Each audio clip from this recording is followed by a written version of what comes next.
Hello friends, आप सभी दोस्तों का हमारे और आपके प्यारे से यूट्यूब चैनल नारायण क्लासेस में स्वागत है। मैं आप सभी को विज्ञान के 10 महत्वपूर्ण प्रश्न कराने वाला हूँ, जो कि परीक्षा की दृष्टि से अति महत्वपूर्ण है। तो यहाँ पर जैसे कि पहला क्वेश्चन है, चाबी से भरी घड़ी में कौन सी ऊर्जा होती है? स्थितिज ऊर्जा, गतिज ऊर्जा, स्थिति तथा गतिज ऊर्जा, इनमें में से कोई नहीं। तो स्थितिज ऊर्जा हमारा सही होगा, क्योंकि चाबी से भरी घड़ी में स्थितिज ऊर्जा होती है। हम बढ़ते हैं अपने अगले प्रश्न की तरफ। प्रतिरोध का मात्रक कौन है?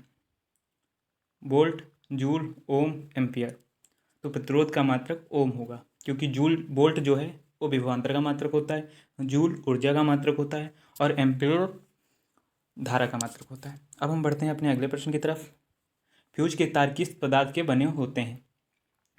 तांबे और शीशे की मिश्र धातु से, टीन और शीशे की मिश्र धातु से, टीन और तांबे की मिश्र धातु से, एल्यूमिनियम और शीशे की मिश्र धातु से। तो यहाँ पर हमारा ऑप्शन नंबर बी सही होगा, टीन और शीशे की मिश्र धातु से बने होते हैं। अब हम बढ़ते हैं अपने अगले प्रश्न की तरफ। इलेक्ट्रॉन की खोज किसने की थी? न्यूटन ने, रदरफोर्ड ने, जे थॉमसन ने, और इनमें में से कोई नहीं। तो ऑप्शन नंबर सी सही होगा, इलेक्ट्रॉन की खोज जे थॉमसन ने की थी। अब हम बढ़ते हैं अपने अगले प्रश्न की तरफ। गुरुत्वाकर्षण के नियम का प्रतिपादन किसने किया था? आइंस्टीन ने, न्यूटन ने, किरचॉफ ने, बर्नौली ने। तो गुरुत्वाकर्षण के नियम का प्रतिपादन न्यूटन ने किया था। अब हम बढ़ते हैं अपने अगले प्रश्न की तरफ। हाइड्रोजन बम का आविष्कार किसने किया था? आटोहन ने, जूलियस रॉबर्ट ओपेनहाइमर ने, एडवर्ड टेलर ने, इनमें में से कोई नहीं। जूलियस रॉबर्ट ओपेनहाइमर ने परमाणु बम का आविष्कार किया था, और जो हाइड्रोजन बम है ना, उसका आविष्कार एडवर्ड टेलर ने किया था। ये वाला ऑप्शन सही होगा। अब हम बढ़ते हैं अपने अगले प्रश्न की तरफ। इलेक्ट्रिक हीटर की कुंडली किस धातु से बनाई जाती है? तांबा, नरम लोहा, नाइक्रोम, एल्यूमिनियम।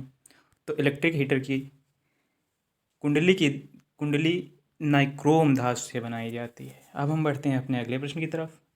हेमेटाइट और मैग्नेटाइट किसके अयस्क हैं? लोहा के, तांबा के, एल्यूमिनियम के, चांदी की। तो हेमेटाइट और मैग्नेटाइट लोहा के अयस्क हैं। अब हम बढ़ते हैं अपने अगले प्रश्न की तरफ।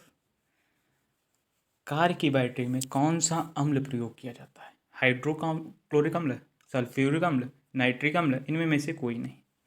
तो यहाँ पर हमारा सल्फ्यूरिक अम्ल सही होगा, H2SO4।